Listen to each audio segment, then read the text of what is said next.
And how do you know that ये तुम्हारे खुद के थॉट्स नहीं है but someone else is doing the job of giving such kind of thoughts in your head. तो मुझे भी बहुत इस चीज़ का डर था कि अरे मैं बोल लूँगी तो कैसे? फिर मैंने ही इसका कुछ बहुत ऐसे जोड़-घटाव करके एक फ़ॉर्मूला बनाया एंड व्हिच सेज़ कि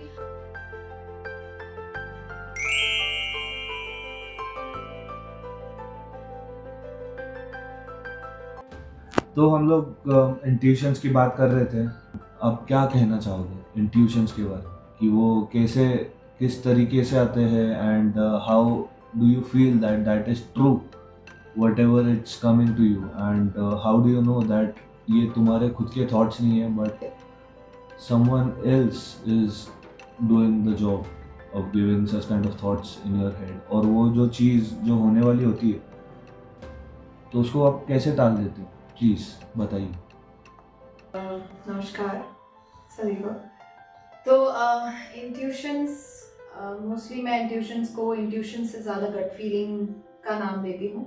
मतलब इंट्यूशंस तो है ही बट उसे सिर्फ इंट्यूशन बोल के छोड़ देना मुझे कभी ठीक नहीं लगता। मतलब अगर इंट्यूशन है तो उसको आप सोचते हो, अगर कोई नेगेटिव इंट्यूशन आ जाता है, कोई पॉजिटिव इंट्यूशन आ जाता है, डिपेंड करता है कि आपको आया कैसा है। लोग पॉजिटिव इंट्यूशन आता है तो खुश हो जाते हैं कि भाई मुझे बहुत अच्छे से इंट्यूशंस आ रहे हैं कि कुछ अच्छा होने वाला है। वहीं जब नेगेटिव आता है तो लोग टैकल नहीं कर पाते हैं कि आखिर इसको कैसे टैकल किया जाए। तो मैंने मेरे with all the experiences that I have been through in my life and कुछ भी लिखा पढ़ा पढ़ के नहीं बता सकती मैं। कुछ ऐसा है नहीं जो मैंने ज़्यादा पढ़ा हो। बट मेरे पर्सनल एक्सपीरियंसेस में मैं आज तक इंट्यूशंस को इस तरह से हैंडल करती हूँ कि जब मुझे कोई नेगेटिव फीलिंग आ जाती है या कोई नेगेटिव गट, जिसे मैं गट फीलिंग का नाम देती हूँ, तो कुछ भी अगर ऐसी फीलिंग आ गई तो it's never possible for me to leave it there in the thought itself. तो मैं हमेशा क्या करती हूँ कि उसको बोल लेना प्रेफर करती हूँ। लोग कहते हैं अगर हम कुछ नेगेटिव बोल लेंगे तो वो नेगेटिव हो जाएगा, कुछ बोल लिया तो गड़बड़ हो जाएगा। तो सही बात है। मैं भी इस चीज़ में बहुत बिलीव करती हूँ कि दिन में कभी भी सरस्वती मैया आपके ज़ुबान पर होती है। तो मुझे भी बहुत इस चीज़ का डर था कि अरे मैं बोल लूँगी तो कैसे? फिर मैंने ही इसका कुछ बहुत ऐसे जोड़-घटाव करके एक फ़ॉर्मूला बनाया एंड व्हिच सेज़ कि अगर कभी कोई ऐसी गट फीलिंग आ रही है या कुछ ऐसा नेगेटिव इंट्यूशन मुझे फ़ील हो रहा है, तो मैं उसको बोलती हूँ पहले पूरा, वो चाहे कितना ही नेगेटिव क्यों ना हो। जैसे कितना ही नेगेटिव, किसी अपने सबसे प्रिय की डेथ को अपने मुँह से बयान करना also feel sometimes very heavy कि बाप रे! ये मैंने कह दिया, अब ये हो ना जाए। तो डरना नहीं है इस केस में। जैसे मैं हैंडल करती हूँ तो आई सजेस्ट कि सभी को ये एक्सपीरियंस एक बार करना चाहिए। छोटी सी चीज़ के साथ करें कि जैसा भी आपको इंट्यूशन आ रहा है वो इंट्यूशन आप बोल लें पूरा क्लियर।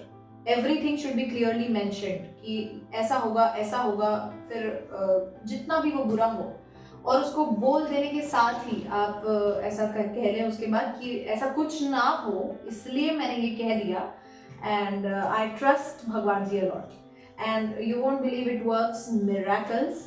क्योंकि अगर वो चीज़ आपके साथ अगले मिनट ही अगर घटित होने वाली है या आपको जो भी इंट्यूशन आया है हो सकता है वो अगले मिनट ही हो, तो मैंने ऐसा देखा है कि वो कई बार टल जाता है।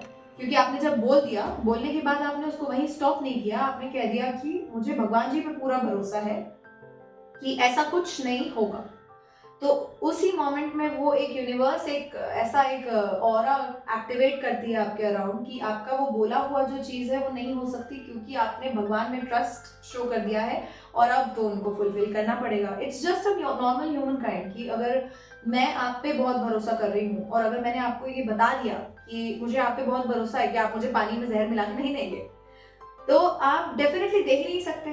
क्योंकि अब आपको पता है कि एक तो मुझे ऐसा पता चल गया है कि हो सकता है आप दे देते, बट अब आपको पता है तो अब आप मिला भी नहीं सकते। तो it's a combination of a lot of feelings कि एक तो चोर को ही चौकीदारी दे देना, और ये मैं इंसानों के उसमें बता रही हूँ, भगवान जी को इसमें उस चोर से मैं संबोधित बिल्कुल भी नहीं कर रही हूँ, to be very specific even in front of audience. तो इस तरह से हैंडल किया जा सकता है और आई थिंक कि छोटे से ही सही बट सभी को एक बार ऐसा स्टार्ट करना चाहिए। I think it works miraculously. So that's it. तो बहुत ही बढ़िया बात कर दिया यार। मतलब इस तरीके से भी सोचा जा सकता है, वो सोचा ही नहीं कभी। इसे थॉट आता भी नहीं है, but it is very nice to have such kind of thoughts.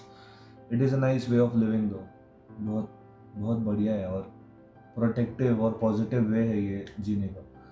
तो पॉजिटिविटी के थ्रू एक क्वेश्चन आया था कि